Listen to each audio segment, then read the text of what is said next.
Good evening, Ofer Cassif. Thank you for being here with us. Thank you. You are a member of the Knesset.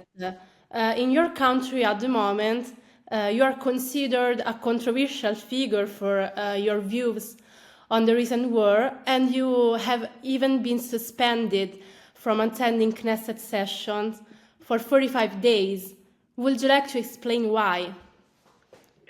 Yeah, first of all, I want to be very clear in my total condemnation of the massacre, of the slaughter that Hamas committed, the war crime that Hamas committed against the citizens of Israel. He butchered more than 1,000 Israelis, and this is something that I ask the whole world to condemn totally and to express solidarity with the Israeli people alongside the solidarity with the Palestinian people who are under a terrible assault at the moment. Because the Palestinians now who are harmed and assaulted are mainly innocent civilians, not Hamas terrorists.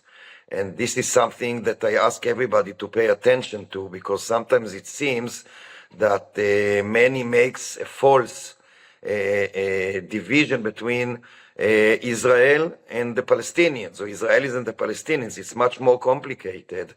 They are so-called, quote unquote, good guys and bad guys everywhere. But so I want to emphasize, I personally totally against violence, and I totally and unequivocally condemns and the slaughter that Hamas commit against Israelis, but I'm also against the assault on Gaza, whose main victims are innocent civilians. Now, because of my voice, because of this voice of mine, because I refer to what Israel has been doing in Gaza as a massacre, which is objectively the truth. It's not something that I'm lying about. More than 3,000 people in Gaza were killed by Israeli bombarding, and that most of them are not terrorists, are innocent civilians. So this is a massacre. That doesn't underestimate for one bit, of course, the terrible massacre that Hamas committed. So this is something that for which I was suspended. Another is that I said that the government of Israel wanted violence, and I also insist on that. This is a political stance, which I was elected to present, and no one has the right, and I will not, surrender to those who want to shut up my views and my colleagues' views, my companions' views. Unfortunately, now in Israel, under the smoke of the war, the government of Israel has been pursuing a persecution of anyone who has criticism of the war, or anyone who expresses basic humane empathy for the children of Gaza.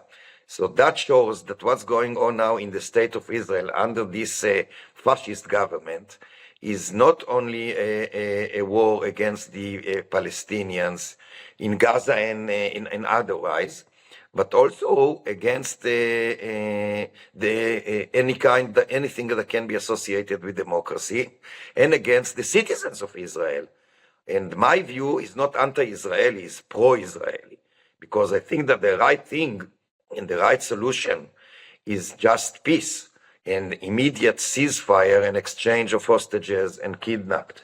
And I think that is for Israel. That's not against Israel.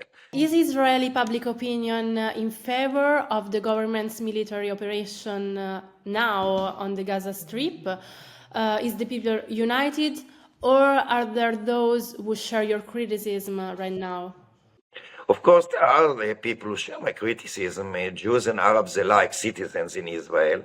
Unfortunately, that's true. The truth is that we are in a minority. The vast majority supports the government military assault on Gaza. I lament it again, first and foremost, because innocent people are killed, innocent people suffer, both in Israel and in Gaza Strip and the West Bank. And so I think that the government, for a long time now, before the massacre and the war, has been acting against the interest of the Israelis. And my role as a parliamentarian is to cry out against that government. And again, that's a crying out for people, including, of course, the people of Israel. We are in a minority, but we've been in minority in the past, especially in regard to wars, etc. And most of the times, after too much blood was spilled, we became the majority, even if not under our name. And I'm sure that that's going to happen again. But I want it to happen before too much blood is spilled. That's what I'm trying to do. Many say that the best way to achieve peace right now is two people, two state. Do you agree? And in your opinion, is there still room for this solution? Yeah, I think that's the only both just and realistic solution. I mean, in the long run, if there is a consent of everybody involved to form one state or federation or confederation or something like that, I have no objection to that. But at the moment, under the circumstances, there's no other way but a two-state solution. One state is not going to be a solution, because if there is one state, practically there is, but if there is an officially one state, that won't be a democratic and just state. That's for sure necessarily going to be in one apartheid state, which of course I totally object.